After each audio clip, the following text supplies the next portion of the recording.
McLaren has just launched a brand new hypercar, the Solus GT. This is a $4 million vehicle. Now, why the hell are we talking about that over and outside the fact that I love this car? Why the hell are we talking about it? Well, turns out there's some valuable lessons to help you build your e-commerce business from this car's launch. In this video, I'm going to show you exactly what they are. Now, if you like this kind of information, where I'm helping you build your e-commerce business right here in Australia, make sure you give this video a thumbs up. That way I will know that you want more content just like this.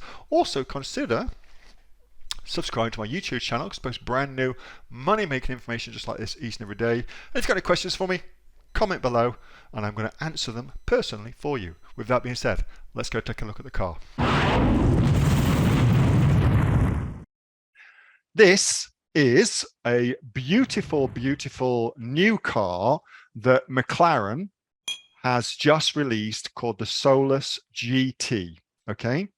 It is a limited production car with 25 of these cars being made with a price of around about $4.3 million per car. 25 units available, $4.3 million. Okay, so what can we learn from this as e-commerce entrepreneurs? Well, firstly, $4.3 million, 25 cars. So we're talking around about $100 million total sales potential volume for the car. Now, I don't know everything there is to know about car production, but I do know that to put together a brand new car is very, very expensive. To put together the infrastructure, the factory material, all that crazy stuff that goes along with producing a car is ludicrously expensive, way more than $100 million, for instance. So my guess would be that McLaren will probably lose money on every single one of these cars that they sell relative to their R&D, research and design that they put into it, and the production of the car. Okay, so question for you: why on earth would they do that? Why would they do that? Why would they put together a car where every single time they sell it, they lose money? And they're only going to make it available for 25 of their customers. Why do that? What's the purpose? What do you reckon? Well, 25 of these cars available. Okay, so the people who are buying them are extremely wealthy, and I suspect that they've been offered to McLaren's best customers who previously bought other massively expensive cars that McLaren makes. Okay, I suspect that that would be how it works. But because there's only 25 limited production run, there's a crazy amount of press that's being generated online, offline, all about this brand new car, $4.3 million price tag. Like, it's big news. It gets a lot of PR, free marketing, okay, which McLaren can then use for all of their other cars. Okay, so the GT cars, the supercars, the Ultimate Series, and then this Solus GT. So that is a very, very good reason to do the car, because of a crazy amount of free marketing that comes along with it. If you study any other big brands, you'll often see that the big brands will have a very, very high-end sector within their business that's ludicrously overpriced, that garners a massive amount of attention. Think about, for instance, the runways, these crazy couture dresses that get made. They get put everywhere. The brand gets everywhere. Nobody buys that crazy shit, but then everybody buys all the other stuff. Okay, so that's an interesting halo product that they create.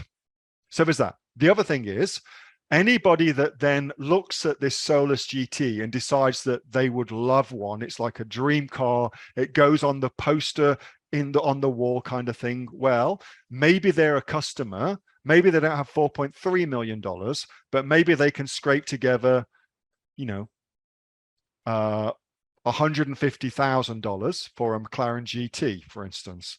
Or maybe they can scrape together $350,000 for a 765 LT, for instance.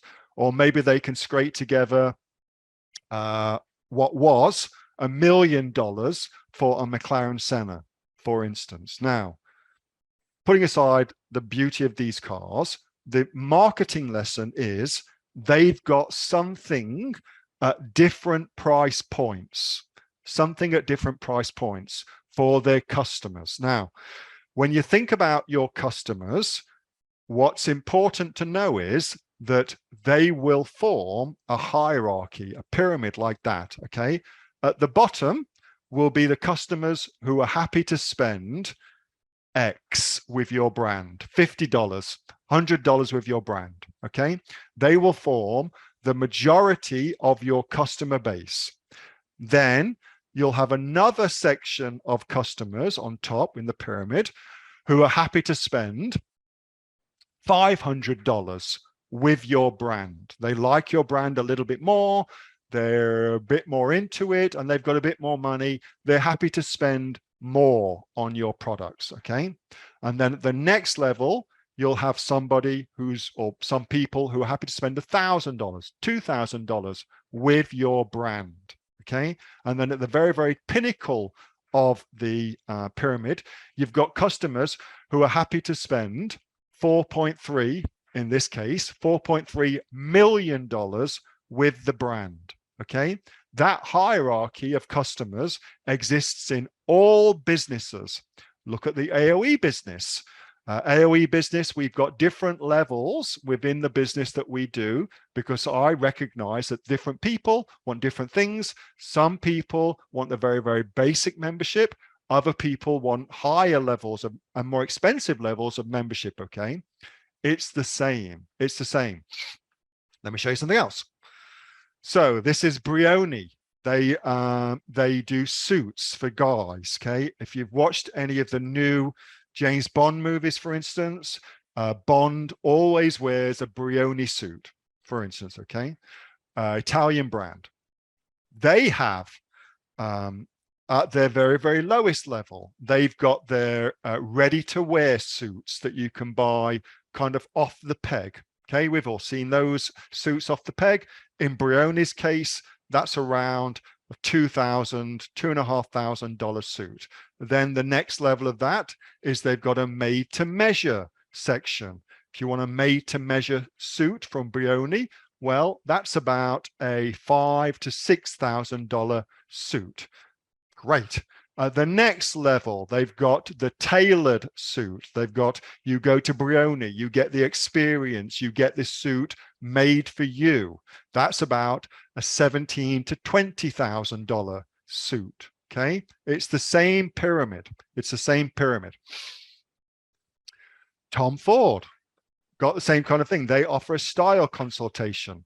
So this is inherent within all of your customers. All of your customers have got a potentiality to be at a certain point within this particular customer pyramid. Your job is to offer them things at the different levels of the pyramid so that they can be where they want to be in the pyramid. And your job as well, of course, is to make it so that they can flag to everybody else that they're at that level. Let's take this back again. So we're very, very shallow human beings. So anybody that has ordered one of these, that's instant status, crazy levels of status, okay? Because now we know they can afford a $4.3 million car, and we also know they're such a good McLaren customer that they get offered the car in the first place, okay? Crazy status, crazy status. So your job, again, is to think about your customer base and to think about how that principle can be used for your customers, okay? So let's take somebody's business. So Maddie Burke sells bird feeders for windows, okay? So let's just show you what that means. Window, I'm not going to obviously bring up Maddie's exact product, but it's this kind of thing, okay? So it's a product that's like, it is not an expensive product. We're talking 20, 30 bucks for the product, okay? So it's at the very, very bottom of the pyramid of the customers, okay? So let's think about the customers now. What do we know about customers who would be buying a product to attract birds to their window? What assumptions can we make about those customers? They're caring, they're nature lovers, good. They're nature lovers. Specifically, animal lovers, specifically, bird lovers. Okay, so we know that about them. Let's just go with they are bird lovers. Let's just follow that down the path. Okay, there's lots more, but let's just follow that one down the path. So given that they are bird lovers, okay, now we've got 1,000, let's just say, because we're looking for a pyramid, 1,000 customers of Maddie's who are bird lovers, okay? So far, we've got them all at the bottom of our pyramid. What are some additional either more advanced or more luxurious products that bird lovers would want, or products and services that bird lovers would want as they ascend up the pyramid of people who want higher and higher quality, status, price to pay, service, bird feeders made out of different grades of material, perhaps, food and water, breeding nests, binoculars. Yeah. So what you're currently thinking about is add-ons for Maddie's product. Like you would sell the bird feeder with the binoculars, for instance. Let me bring you back to Mclaren. Mclaren sells cars, but the cars are drastically different from the GT series, which are like $150,000, to the supercars, which are like $350,000, to what's called their Icona series, which is about $1 million, right up to this craziness, which is like 4.3 million. You get to go to Mclaren. You sit with Mclaren. You spec the car exactly as you want it. Then Mclaren will teach you how to drive the car around their own racetrack. Is it possible that there would be a subset of customers within 1,000 customers who brought a bird feeder who would be interested in going on a bird feeding or a bird spotting trip? Absolutely, it's possible, without a shadow of a doubt. Is it possible that some of those customers who buy a bird feeder would want a much more bespoke, customized solution for their home, where somebody goes to their home and designs the perfect bird feeding box for their window, taking into consideration the rest of their house and the aesthetic of the garden? Is it possible there would be a subset of customers who would want that? It absolutely is. Is it possible that there'd be a subset of those people who are massively interested in birds who would want to go overseas on a tour and go and look at all sorts of different tropical birds? Is it possible that some of the bird owners would be interested in tropical birds and would want to have tropical birds actually in their house? You can sell them, you can go to these people's houses and offer them another level of service over and above what you're already doing at a much, much ascending and higher level, commensurate with an increase in price. Of course, not all your customers are going to want that. No. That's not the point. The point is you've catered for the customers who just want a bird feeder. You've also catered for every level after that. Okay. That's the ascension process that companies like Mclaren and companies like Brioni, and also companies like, I saw, for instance, that Samsung, who make fridges, are now offering a bespoke service where they will make a fridge just for you to fit in your house. Okay. They make a fridge, $1,000. They make another fridge, $5,000. They make another fridge, $15,000. They'll come to your home. They'll make a fridge to fit perfectly where you want it to be, $50,000. Same company, different customers. Okay. Is this making sense?